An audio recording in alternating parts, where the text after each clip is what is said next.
микрофон буду держать, достаточно будет, чтобы меня было слышно.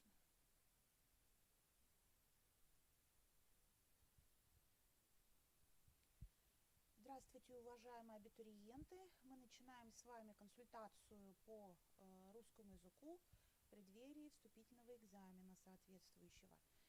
Меня зовут Лариса Николаевна Глайденко. Я кандидат филологических наук, доцент кафедры русского языка Башкирского государственного педагогического университета имени Мифтахиддина Акмуллы и председатель предметной комиссии по русскому языку. Нашу с вами работу, я думаю, мы организуем следующим образом. Сначала я озвучу общие стандартные требования к экзамену, в том числе по русскому языку. Потом постараюсь, насколько это возможно, подробно прокомментировать сами задания по русскому языку, подобные которым будут предложены вам завтра на самом экзамене. Не забывайте, что свои вопросы вы можете написать в чате для того, чтобы по окончании своего такого целостного системного выступления я смогла ответить на эти вопросы. Итак, сначала стандартная информация, очень важная, организационного характера, для того, чтобы вы завтра без проблем могли выполнить экзаменационный тест. Во-первых, сразу хочу сказать, что на сдачу экзамена дается только одна попытка. Пересдача не предусмотрена. Доступ к экзамену будет открыт с 9:00 до 15:00 завтра, 24 июля. То есть именно в этот период вы должны зайти в систему. Причем, подчеркиваю, не позднее 14:00. Потому что на выполнение экзаменационного теста по русскому языку традиционно дается 1 астрономический час, то есть 60 минут. Поэтому еще раз подчеркиваю, не позднее 14:00. Естественно, после вашего входа в систему начнется как раз отсчет времени. Это самая общая информация, которую вы должны принять к сведению для того, чтобы в организационном плане не остаться за рамками экзамена по русскому языку. Теперь непосредственно о тех заданиях, которые вам предстоит завтра выполнять. В целом хочу сказать, что тест экзаменационный традиционно делится на 3 раздела. Первый раздел посвящен орфографии русского языка, второй раздел пунктуации русского языка и третий раздел небольшой посвящен вопросам культуры речи. В соответствии с программой вступительного экзамена по орфографии, вот такие блоки тематические, которые вы должны знать, это, конечно же, прописание корней, приставок, суффиксов и окончаний в словах самостоятельных частей речи. Далее вы должны знать, повторить прописание слов служебных частей речи. И здесь же, конечно, непростой блок – это слитное, раздельное и дефисное написание слов. Это то, что касается раздела по орфографии. В разделе по пунктуации, скажем так, традиционно рассматриваются следующие вопросы. Это пунктуация в простом неосложненном предложении. В основном это постановка тире между подлежащим и сказуемым в простом предложении. Могут быть случаи постановки тире в неполном простом предложении. Далее идет блок правил по пунктуации в простом осложненном предложении. Синтаксис осложненного предложения на вступительных экзаменах включает в себя постановку знаков препинания в предложениях, осложненных однородными, обособленными членами предложений и вводными компонентами. Ну и, конечно, самый мощный, я бы сказала, самый объемный раздел в пунктуации – это постановка знаков препинания в сложном предложении. Рассматриваются и предлагаются вам на экзамене все типы, все виды сложных предложений. Сложно сочиненное, сложно подчиненное, бессоюзное сложное предложение и, конечно, сложное предложение с разными видами связи. В разделе по культуре речи задания предлагаются двух типов. Это задание на установление лексического значения слов и на нахождение и исправление речевых и грамматических ошибок. В количественном отношении эти разделы представлены следующим образом. Всего экзаменационный тест включает 30 заданий, причем это задания, как мы говорим, закрытого типа, то есть один правильный ответ выбирается из 5 предложенных альтернатив. Кстати, сразу хочу обратить ваше внимание на такие альтернативы, которые сформулированы, то есть ответы, которые сформулированы в виде, скажем, во всех рядах, или нет такого ряда, или во всех рядах отсутствует, допустим, запятая и так далее, и так далее. Это обычно 4-я, 5-я альтернатива. Пожалуйста, отнеситесь к ним очень внимательно, к таким вариантам ответов, потому что все очень возможно, что как раз и 4-я, 5-я альтернатива может быть правильной. Задания по орфографии занимают наибольший объем, так скажем, это естественно, потому что орфографические правила объединить очень сложно, они разнотипны, поэтому по орфографии будет 15 заданий, по пунктуации 10 заданий, потому что все-таки пунктуационные правила действительно можно систематизировать оптимальнее. И задание по культуре речи, то есть по 3-му разделу, будет 5. Это общая характеристика состава экзаменационного теста. Сейчас я прокомментирую каждое из заданий для того, чтобы вы смогли повторить необходимую информацию. Сразу же хочу порекомендовать вам любое пособие для поступающих в вузы, для абитуриентов, по-разному это называется. Иногда это пособие для старшеклассников, но именно по орфографии и пунктуации Дитмара Ильяшевича Розенталя. То есть лучше Розенталя пока целостно орфографии и пунктуации, и, кстати, частично культуры речи, ни в одном пособии не представлено. Поэтому, пожалуйста, любое издание вы можете использовать.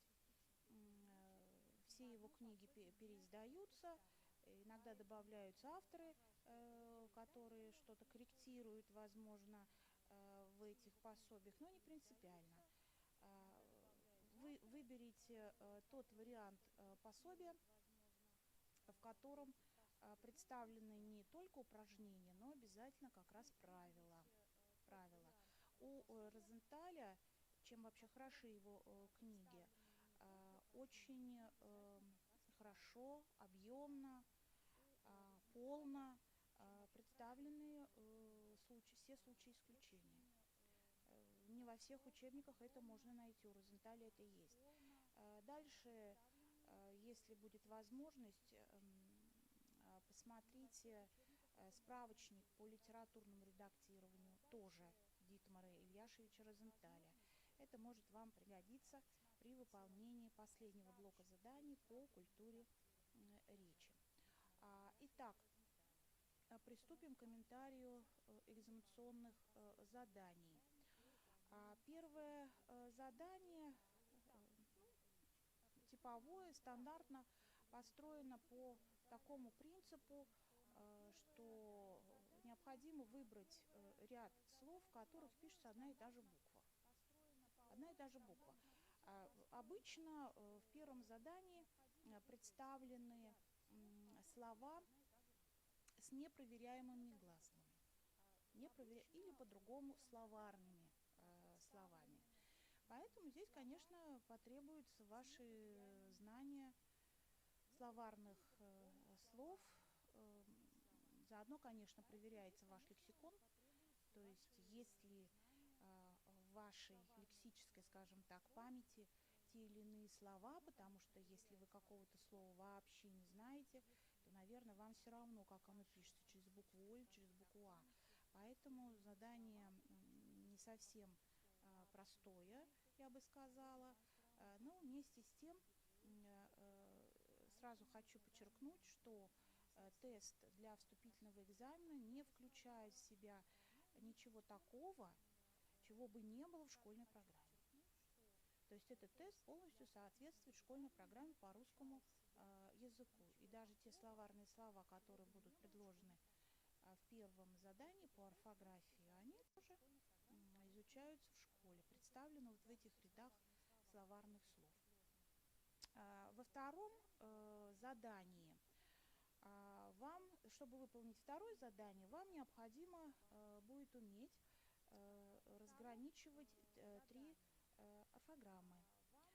Это правописание безударных проверяемых гласных в корне, это правописание чередующихся гласных в корне, и здесь же могут быть представлены словарные слова, то есть слова с непроверяемыми, естественно, безударными гласными в корне. Поэтому вы должны повторить эти три орфограммы, ибо во втором задании вы должны будете выбрать ряд слов, которые соответствуют одной из орфограмм. Либо указать ряд слов со всеми словарными словами, либо с чередующимися гласными в корне, либо с безударными проверяемыми гласными в корне. Это очень непростое задание, потому что три вот эти орфограммы, к сожалению, смешиваются. В основном это правописание безударной проверяемой гласной в корне слова и чередующихся гласных в корне слова. То, что касается ударения, тут, конечно, попроще, хотя обратите внимание, что есть слова-амонимы, скажем так, амофоны, которые произносятся одинаково, но пишутся по-разному. Скажем, там развивать через И развивать через Е. Я думаю, что вы понимаете, о чем идет, о чем идет речь. Не нужно будет переписывать? Угу. Я думаю, что вы понимаете, о чем идет речь, поэтому повторите, пожалуйста, все условия выбора чередующихся гласных в корне. Не забудьте, что орфограмму правописания чередующихся гласных в корне нельзя смешивать как раз с орфограммой правописания безударных гласных в корне, которые проверяются ударением, потому что при чередовании могут работать разные факторы, и при разных условиях мы выбираем разные написания. Не забывайте, что, кстати, ударение работает при выборе чередующихся гласных. Отнеситесь серьезно вот к этому заданию. Я думаю, что вы его выполните без проблем. Следующее задание посвящено правописанию ОЙО после шипящих. Причем, естественно, в корнях и суффиксах в основном, ну, окончаниях тоже, слов разных частей речи. Здесь вот именно нужно обратить внимание на разный выбор правил при написании вот этих гласных о, ё после шипящих именно в разных частях речи и разных морфемах, то есть разных частях слова. Сразу хотелось бы оговорить такой момент, который как-то в школе очень активно насаждают, какое-то чередование ё-е. Все должно соответствовать правилам. Скажем, челка, почему-то очень многие говорят, что можно проверить словом чело. Я подчеркиваю, что прописание о ё после шипящих не проверяется никаким образом. Не проверяется никаким образом. Ни ударением, ни каким-то безударным словом с е и так далее, и так далее. Поэтому здесь нужно очень четко знать правила. Очень четко знать правила. То есть, если, скажем, это корень, то в корне под ударением мы пишем ё, как в слове, например, тоже в том же самом слове челка или пчелка или шелк и так далее, за исключением некоторых слов. Вот, кстати, у Розенталя в его пособиях все существительные с буквы О после шипящих в корне представлены. Их на самом деле намного больше, чем предлагается в школьных учебниках, поэтому, пожалуйста, все слова исключения должны быть в вашей голове. Вы должны их знать, должны их помнить. Здесь же могут быть непростые вопросы, связанные, опять же, с амонимией. Когда в зависимости от части речи выбирается буква ё или буква о. Я не могу подсказывать напрямую, но вместе с тем в существительном может писаться о, а в глаголе уже будет писаться ё. Пожалуйста, обратите на это внимание. Конечно, для того, чтобы правильно выполнить это задание, необходимо уметь различать морфемы в слове, то есть где в слове корень, а где суффикс, потому что прописание о, ё именно в суффиксах подчиняется уже другим совершенно правилам, и опять же в зависимости от части речи. То есть в прилагательном под ударением в суффиксе точно так же, как, скажем, и в окончании, будет писаться о, а вот в суффиксе причастия под ударением после шипящих будет писаться ё. Поэтому любое орфографическое правило, оно автоматически связано с морфемикой, то есть с составом слова и, конечно, с морфологией. Конечно, с морфологией, потому что слова разных частей речи пишутся по-разному, в зависимости от условий. Далее, четвертое задание посвящено написанию букв «и» или «ы», также в разных морфемах слов разных частей речи, и в корне, и в суффиксах, и в окончаниях слов. Тоже, пожалуйста, повторите соответствующие правила и не забывайте, что в орфограмме правописания «ы» и в корне слова после «ц» есть слова исключения. Их тоже, конечно, нужно знать, и они будут представлены также в экзаменационном тесте. Пятое задание по орфографии посвящено правописанию «при» и «при». Здесь, пожалуй, сложность будет заключаться в том, чем является слово это «при» и «при». То ли это действительно чистая приставка в слове, то ли это уже часть корня. Пожалуйста, в правилах школьных по русскому языку все это есть. Здесь будут представлены также словарный слова, как раз там, где при или при входит в состав корня. Остальной выбор и, конечно, подчиняется общим правилам. Я надеюсь, что вы эти правила помните, поскольку выбор приставки «при» или «при» обусловливается в основном семантикой, то есть значением, скажем, там «очень», да, тогда выбирается приставка «при», это приближение или близость к какому-то объекту, тогда выбирается приставка «при» и так далее. Далее, шестое задание, сразу хочу сказать, не очень простое, поскольку оно полностью подчинено проверке ваших знаний в области правописания суффиксов, именно существительных. Задание носит комплексный характер.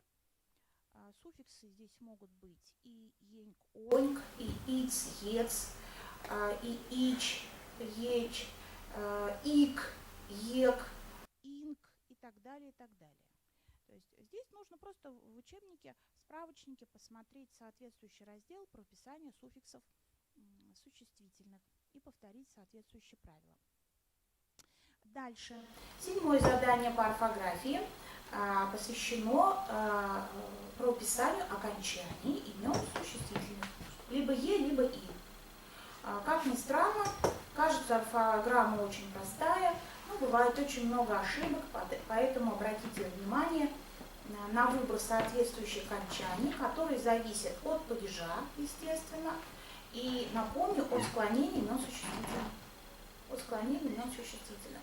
И обратите внимание, пожалуйста, на прописание окончаний в таких вариантах слов, например, как стихотворение через мягкий знак и стихотворение. Поэтому, естественно, в предложенном падеже будет стихотворение, если мягкий знак, или стихотворение и, если без мягкого знака. Я думаю, что не должно быть каких-то особых проблем у вас при выполнении этого задания. Восьмое задание по орфографии посвящается прописанию суффиксов наречий. Вот специально только суффиксом наречий отводится отдельное задание. Это суффикс либо «о», либо «а». Есть соответствующие правила, вы должны знать. На всякий случай напомню, что суффикс «а» пишется на конце наречий, если они образованы от прилагательных с помощью приставок «из», «до», «с». Это достаточно простое правило. В любом случае его надо повторить, конечно. Далее, девятое задание, которое может вызвать определенные затруднения, поскольку эта орфограмма, к сожалению, школьниками не усваивается в начальных классах, потому что она изучается именно там. Это прописание личных окончаний глаголов. Причем именно в форме третьего лица множественного числа. То есть они что делают или они что сделают. Конечно же, выбор окончания зависит от спряжения глагола.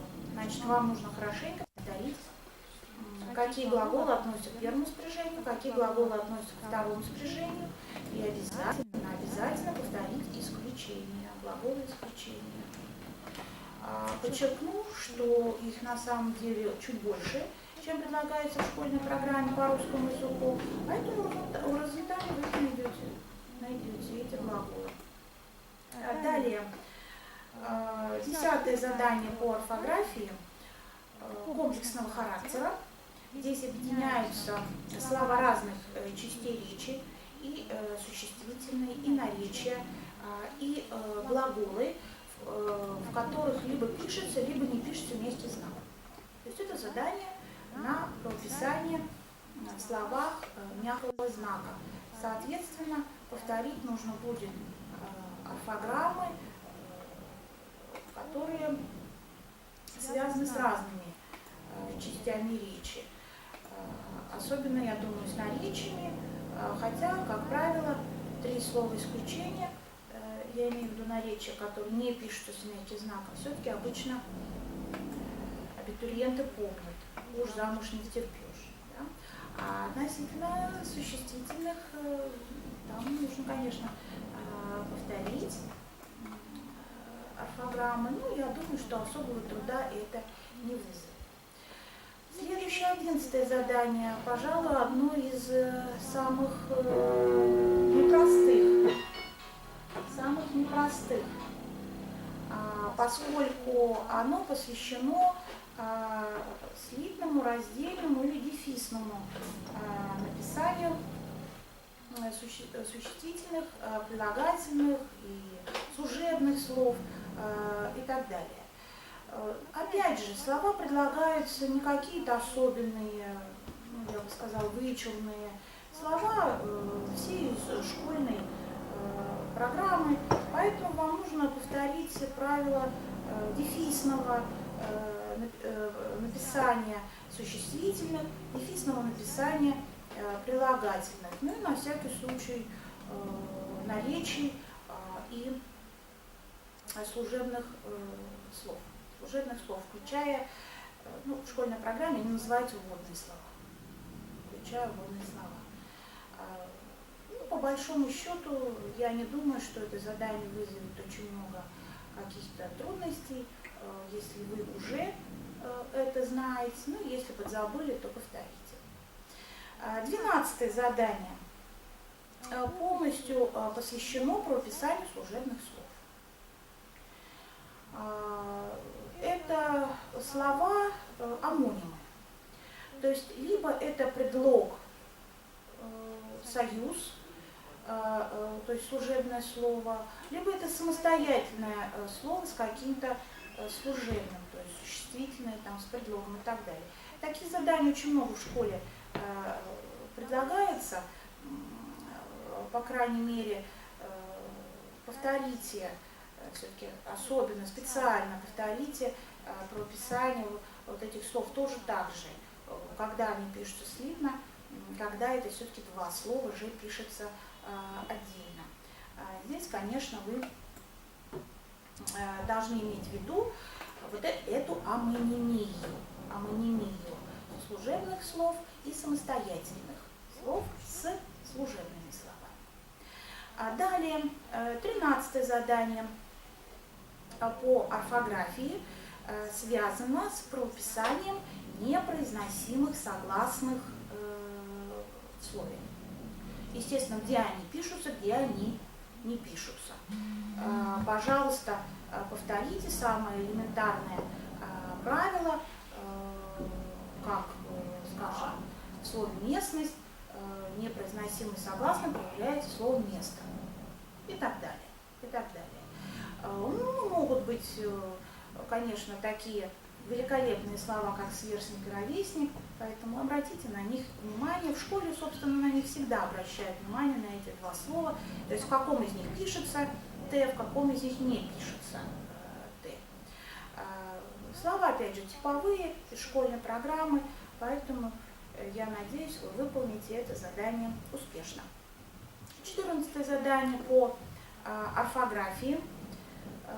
Непростое, оно связано с правописанием «ни» или «не». С правописанием «ни» или «не». Здесь нужно будет повторить, я думаю, прежде всего то, когда выбирается «ни». Потому что это не простой такой вариант. Правило есть, оно в школьной программе. Здесь я подсказывать ничего такого особенного не буду. Пожалуйста, прочитайте. Следующее задание тоже из разряда непростых, 15-е последнее задание по орфографии. И это правописание одной и двух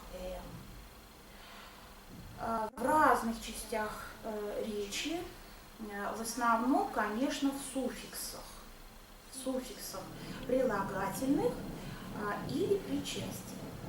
Очень часто смешиваются эти орфограммы. Пожалуйста, внимательно прочитайте их, потому что прописания одной и двух «н» подчиняются разным законам в зависимости от того, прилагательное это или причастие. Прилагательное или причастие. В любом случае, на всякий случай, напомню такой простой очень алгоритм выбора одной или двух «н» в суффиксах именно причастий. Это правило считается одним из самых сложных, но в моем представлении оно как раз самое простое, если следовать определенному алгоритму. Во-первых, вы должны точно определить, что это причастие, а не прилагательное. И если вы определили, что это причастие, вы должны установить, от какого глагола оно образовано, совершенного или несовершенного вида. Это самый первый шаг. Второй шаг в алгоритме, когда вы установили, глагол какого вида образовано, это выбор, собственно, одной или двух «н», если это причастие совершенного вида. Если оно образовано от глагола совершенного вида, там автоматически пишутся две буквы «н». Дополнительный шаг потребуется, если причастие образовано от глагола несовершенного вида. Тогда можно будет посмотреть, есть ли при этом причастии зависимые слова. Если зависимые слова есть, значит пишется две «н». Если зависимых слов нет, значит пишется одна «н». Например, крашеная дверь, крашеная дверь, крашеная. Причастие, вообще точнее, конечно, сказать, что это глагольное прилагательное, образовано от глагола «красить», что делать, несовершенного вида, нет зависимых слов, поэтому пишется одна буква «н». Крашеная синей краской дверь. При этом самом уже причастии крашеное, хотя оно образовано от глагола несовершенного вида «красить», есть зависимое слово «краской», поэтому пишутся две буквы «н». В общем-то, ничего такого сложного нет. Единственное, я прошу вас повторить исключение. Исключение. И в разряде прилагательных, и в разряде причастий. В горизонтали это все есть. Все это есть. Освежите все это в своей памяти. Это были задания по орфографии. Дальше начинаются задания по пунктуации.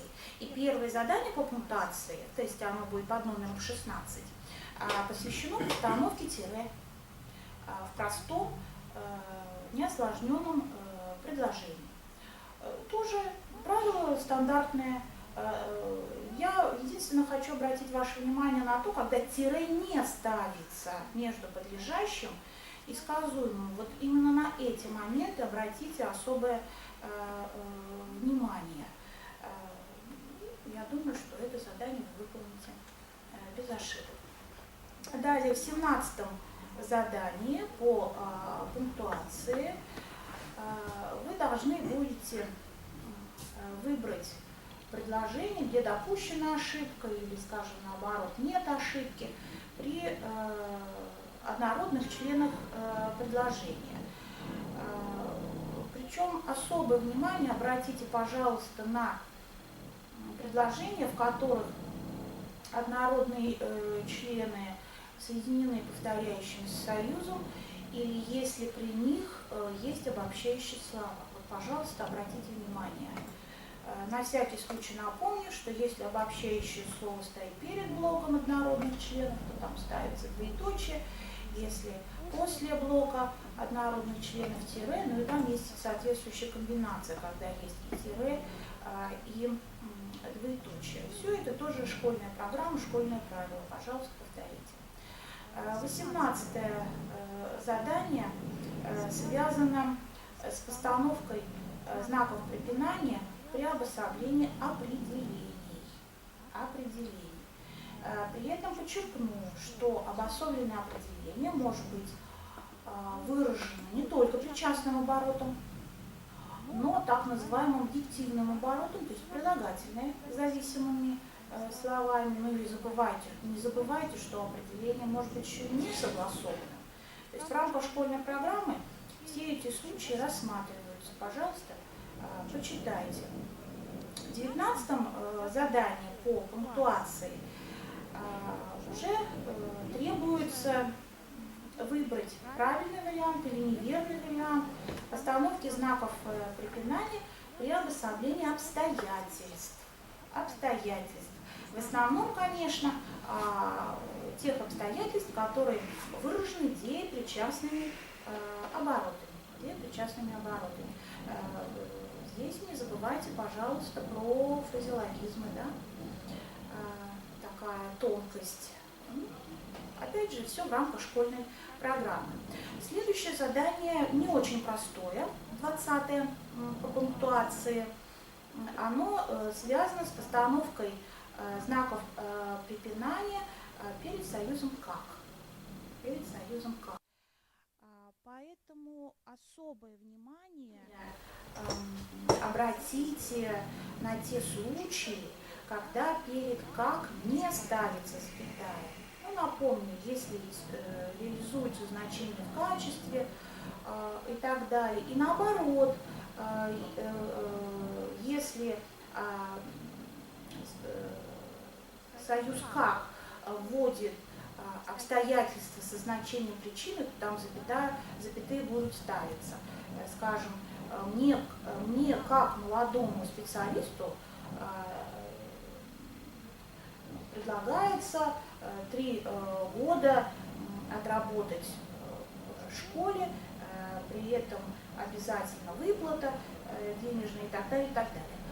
Вот в этом контексте, то есть я, поскольку являюсь молодым специалистом, так как я молодой специалист, я могу получить то-то и то-то, я должен сделать то-то и то-то. Поэтому в таком предложении, конечно, перед «как» запятая будет стоять. Здесь опять же обратите внимание на фразеологические обороты, потому что предложение крутится как белка в колесе, конечно, как белка в колесе запятой не выделяется.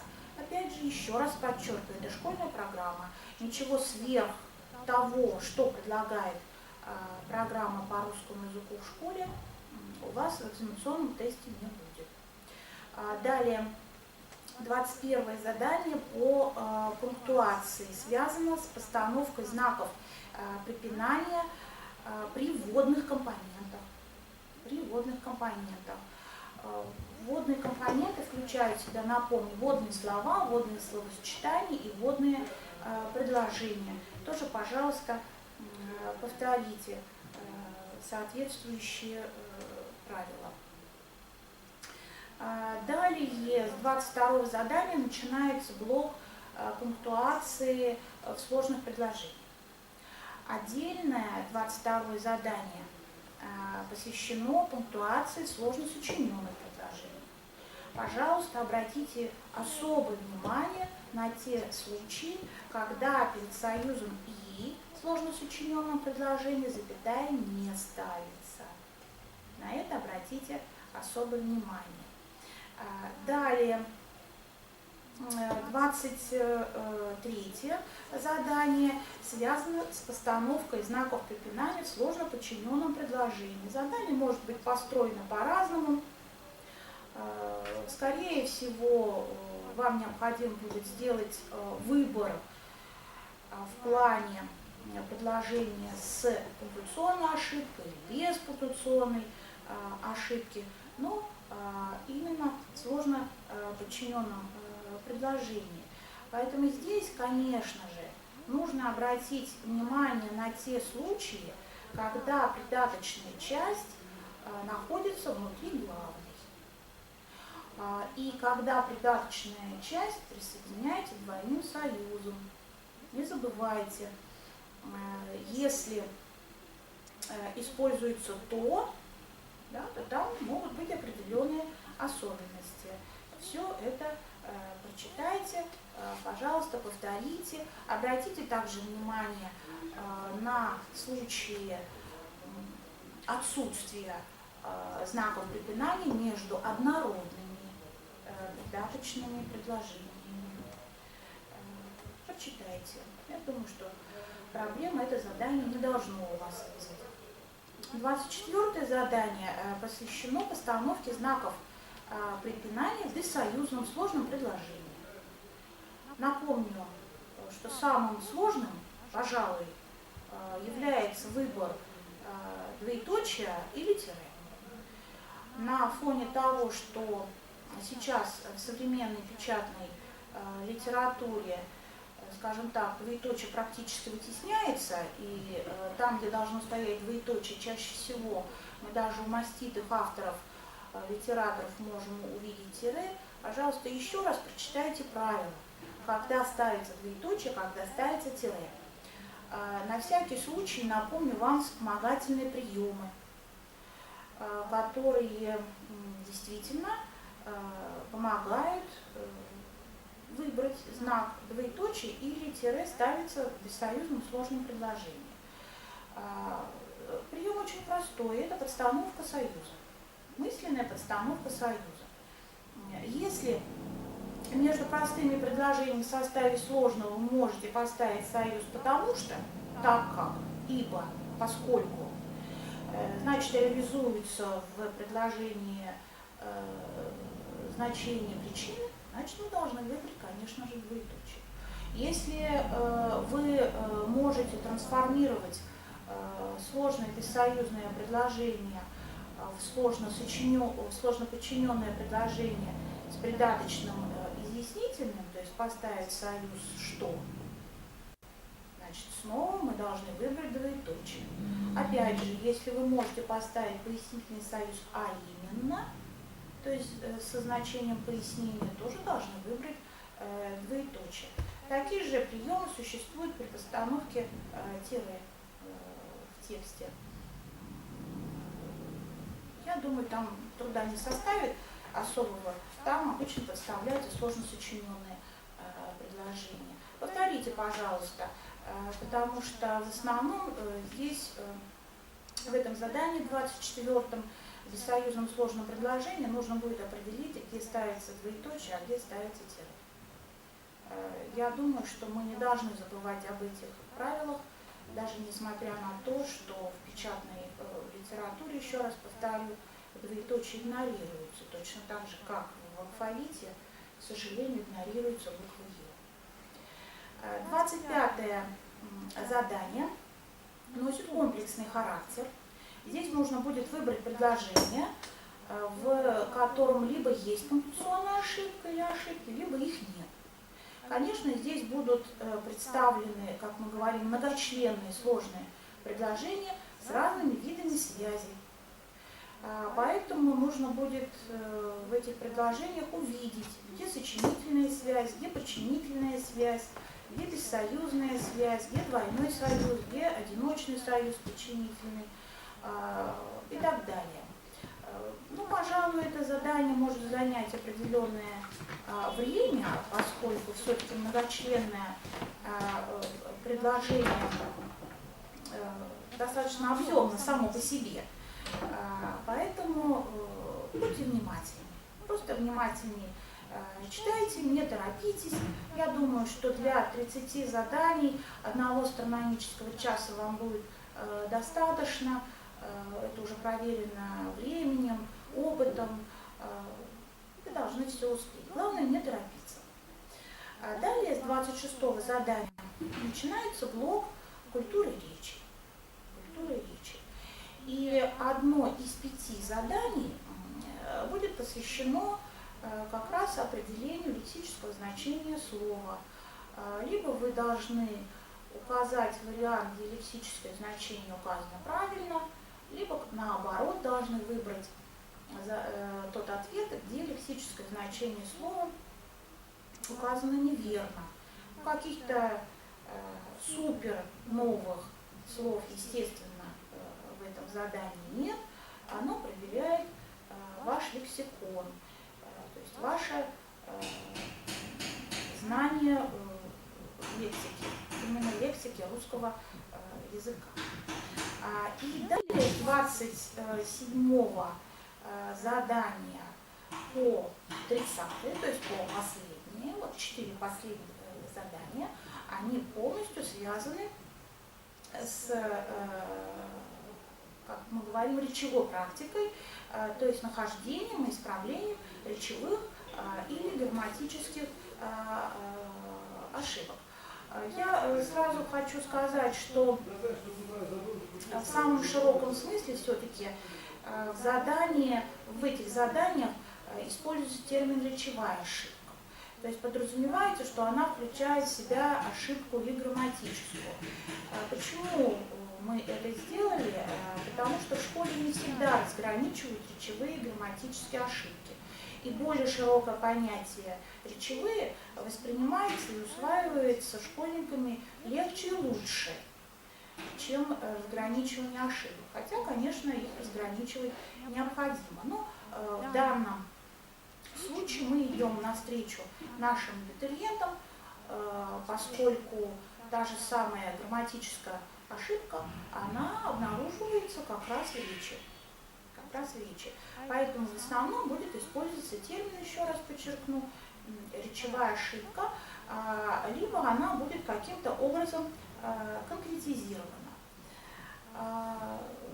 В основном эти задания строятся по принципу нахождения предложения с речевой ошибки или без речевой ошибки.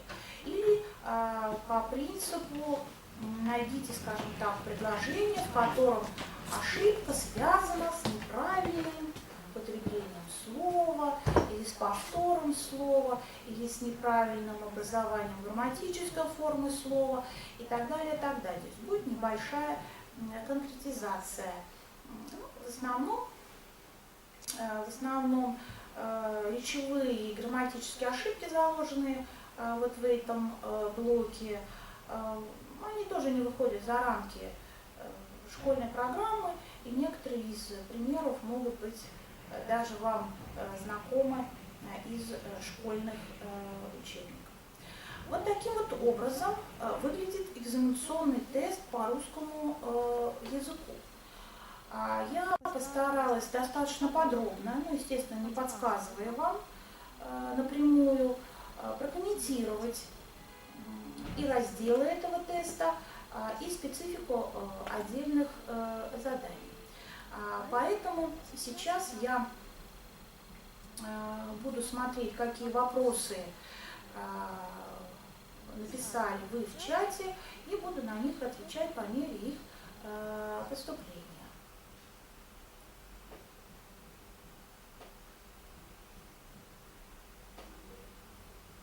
Так, скажите, пожалуйста, а для студентов, абитуриентов с ОВЗ отдельный экзамен предусмотрен, как в других дисциплинах? Насколько я знаю, отдельный экзамен не предусмотрен, поскольку если вы окончили обычную школу, то стандарт одинаков. Этот вопрос, я думаю, нужно адресовать не специалисту именно по русскому языку, а организаторам вступительных экзаменов вообще. То есть вам нужно позвонить или написать в приемную комиссию нашего университета, и вам об этом скажут. В любом случае у нас нет разных стандартов. У нас один стандарт школьный по русскому языку. И поскольку тест ориентирован исключительно на школьную программу, я не думаю, что у вас возникнут какие-то специфические проблемы при его выполнении. Так, сколько времени дается на тест? Я сказала это в начале консультации. Может быть, вы подключились чуть позже, вошли в систему чуть позже. Еще раз напоминаю, один астрономический час, 60 минут. Поэтому еще раз подчеркиваю, войти в систему вы должны не позже 14:00 завтра, для того, чтобы успеть выполнить экзаменационный тест. Да, скорее всего, этот тест будет переводить в стубальную систему. Это организационного плана вопрос. Это вопрос организационного плана. Я, как председатель предметной комиссии, отвечаю именно за предметное содержание этого экзамена. В любом случае, обычно вот эти 30 баллов переводились в 100 баллов. Поэтому будет 100-бальная система. Дорогие мои, вы задаете мне вопросы, которые нужно задавать в приемной комиссии. когда можно будет узнать результаты. Я думаю, что система уже в этот же день результаты, естественно, все определит, потому что все же это автоматически. Это, опять же, вопрос организационного характера, поэтому, пожалуйста, позвоните в приемную комиссию, напишите, и вам скажут, когда будут вывешены результаты.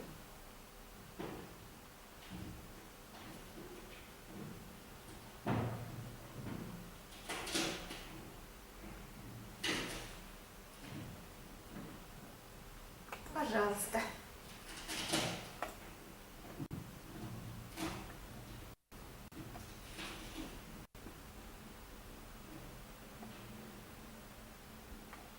Ну что, закончили, что ли?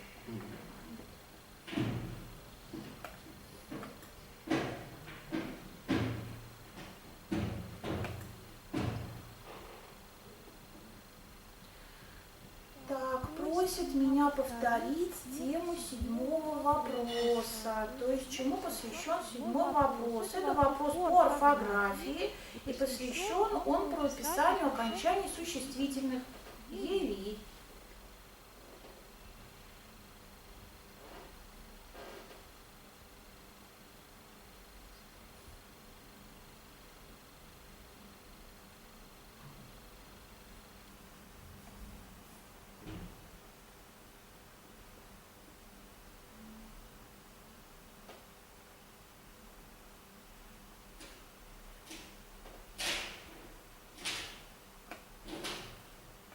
Пожалуйста.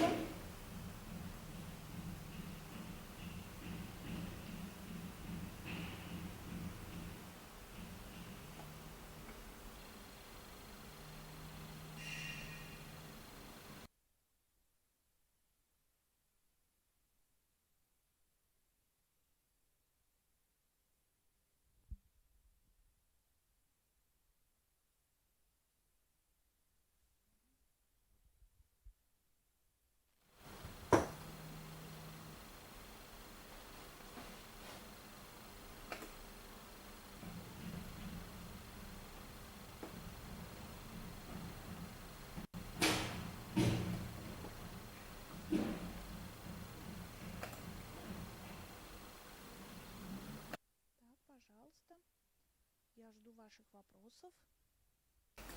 Если они возникают, пишите в чате.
Дорогие абитуриенты, все ли было вам понятно? Может быть, еще что-то я должна прокомментировать, повторить?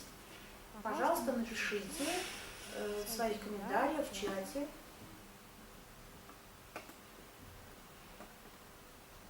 Так, вижу вопрос. Будут ли вопросы по прямой речи? Вопросы по прямой речи не предусмотрены. Не предусмотрены. Ну, опять же, на всякий случай, вся школьная программа должна у вас быть в голове, в памяти. Поэтому, возможно, как раз в задании Сейчас скажу, какой номер, комплексное задание по пунктуации. Вот, возможно, в 25-м задании, возможно. Но поскольку с прямой речью всегда бывают очень большие проблемы, то мы все-таки старались с прямой речью предложение не вводить. Но это не значит, что этого не может быть. Все равно повторите. Так, во всех вопросах будет только один вариант ответа или возможен множественный выбор. Нет, я уже сказала в начале нашей консультации, что предполагается только один правильный ответ. Только один правильный ответ. То есть тест построен в соответствии с классической теорией тестирования. Единственное, здесь 5 альтернатив. В классической теории обычно предлагается 4 альтернативы, у нас 5 альтернатив. Но только одна из них правильная. Альтернатива – это значит ответ.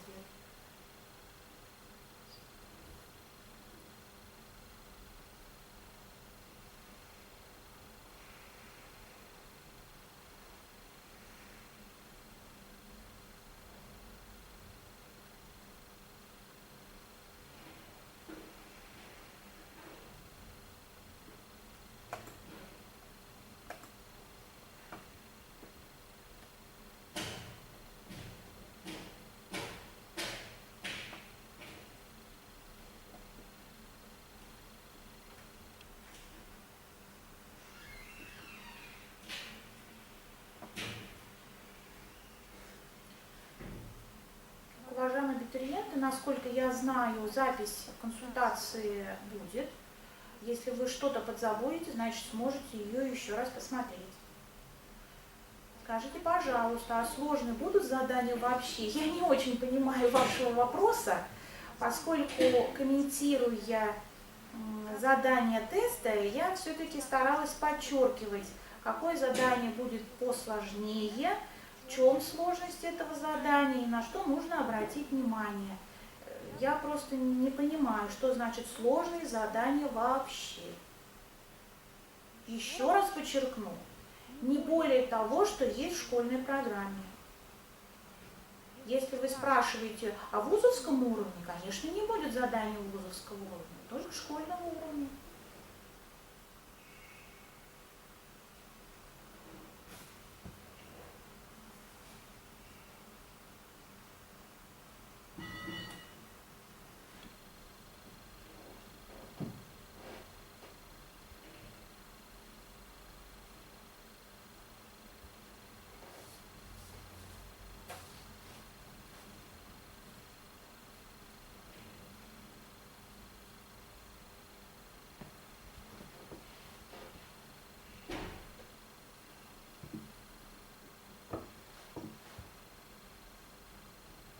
Пожалуйста, что вас еще интересует?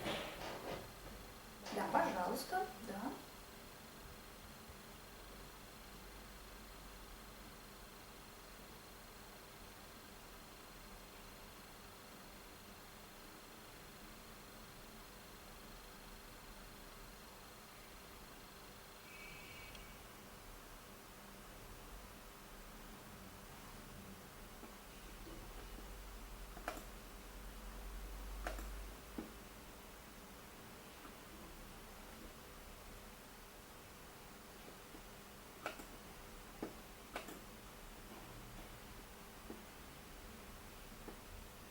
Спасибо на добром слове.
Пожалуйста, задавайте вопросы. Я на связи, жду их.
Так, поступил новый вопрос.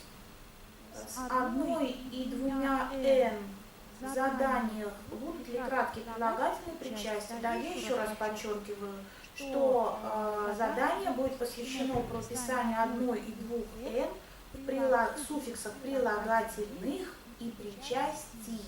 Значит, предполагаются и краткие, и полные формы. Но мне кажется, с краткими формами причастия проще, потому что там пишется всегда одна буква «н». А вот в кратких прилагательных, в принципе, тоже несложно, потому что в кратком прилагательном пишется столько же «н», сколько и в полном. Поэтому, конечно, нужно знать, как будет писаться полное прилагательное с одной или двумя «н» по общему правилу. Проблема здесь может заключаться только в том, что вы, возможно, так и не научились различать прилагательные причастия. Но это была задача школьной программы, и хотя бы по формальному признаку, а формальным признаком у нас являются суффиксы, вы должны все-таки отличать причастие от прилагательных. Я, конечно, могу вам один смысловой, семантический критерий подсказать. Если кто-то усвоит, в школе обычно его не озвучивают. Дело в том, что ведь «ен» может быть, например, и в причастии, и в прилагательном, и поэтому формальному признаку не отличишь эти две разные части речи. С другой стороны, понятно, что суффикс «ющ», «ащ», «я», «щущ», да, это специфические суффиксы причастия. Очень часто говорят о том, что в причастии, образно говорят, что в причастии сидит глагол, от которого как раз это причастие образовано. Но хочу обратить ваше внимание, что и в прилагательном может сидеть глагол, потому что прилагательные от глагольные тоже есть, например, стиральная машина. Стиральное прилагательное образовано от глагола «стирать». Точно так же, как стирающая машина. Это будет причастие, и тоже ведь образовано от глагола. Поэтому очень тонкий семантический признак, может быть, кому-то он поможет на экзамене, может быть. Обычно мы очень подробно об этом говорим в ВУЗе. У нас на отделении при изучении современного русского литературного языка. Дело в том, что прилагательное обозначает признак постоянный, который не изменяется во времени. А причастие обозначает признак изменяющийся во времени. Помните, в школьной программе причастие обозначает признак по действию, то есть процессуальный признак.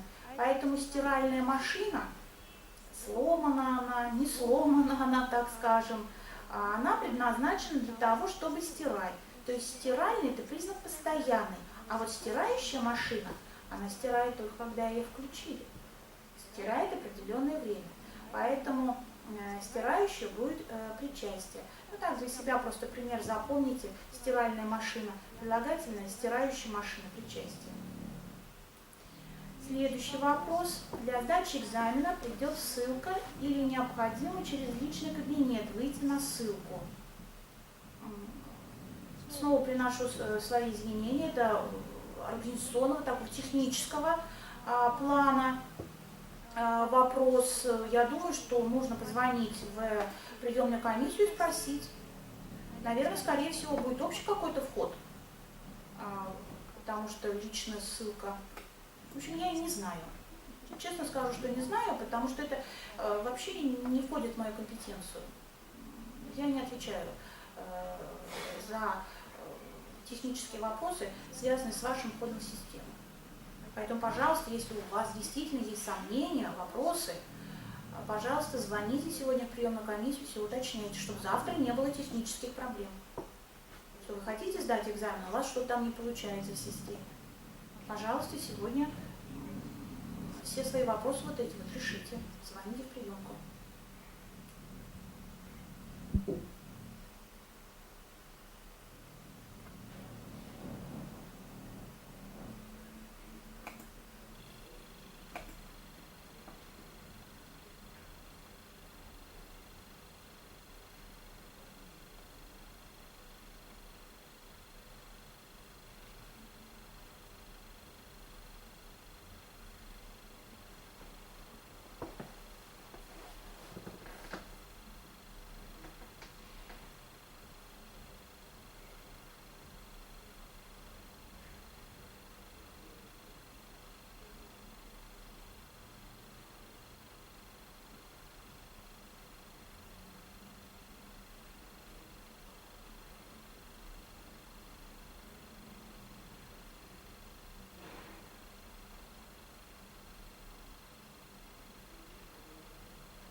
Еще один вопрос поступил, подобный уже был. Добавят ли дополнительное время для детей с ОВЗ? Не знаю. По-моему, никогда не добавляли, потому что, еще раз подчеркну, тест составлен в соответствии со стандартной школьной программой по русскому языку. Если у вас какие-то специфические затруднения, пожалуйста, заранее позвоните в приемную комиссию и оговорите этот момент, потому что он именно организационного и технического плана. Пожалуйста, это сделайте. Сегодня же позвоните.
Спасибо вам за за добрые слова.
какие еще у вас будут вопросы?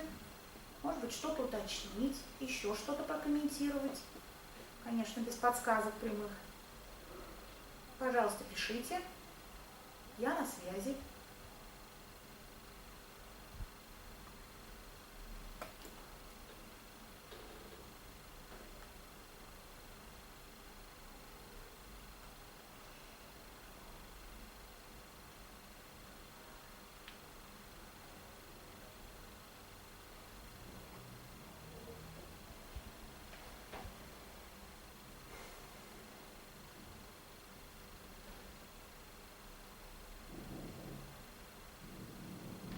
Все-таки общая моя рекомендация, независимо от того, что я постаралась прокомментировать тематически каждое задание, все-таки повторите все правила орфографии и все правила пунктуации.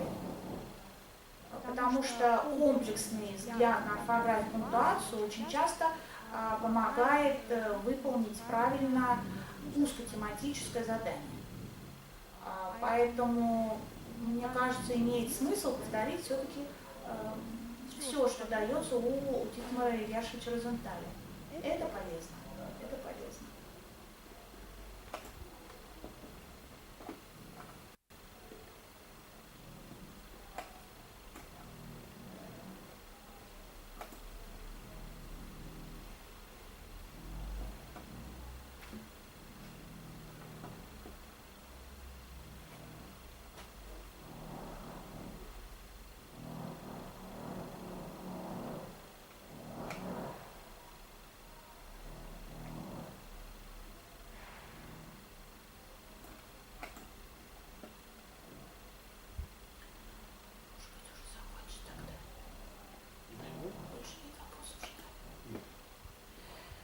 Уважаемые абитуриенты, поскольку вопросов больше не поступает, я завершаю нашу с вами консультацию по русскому языку.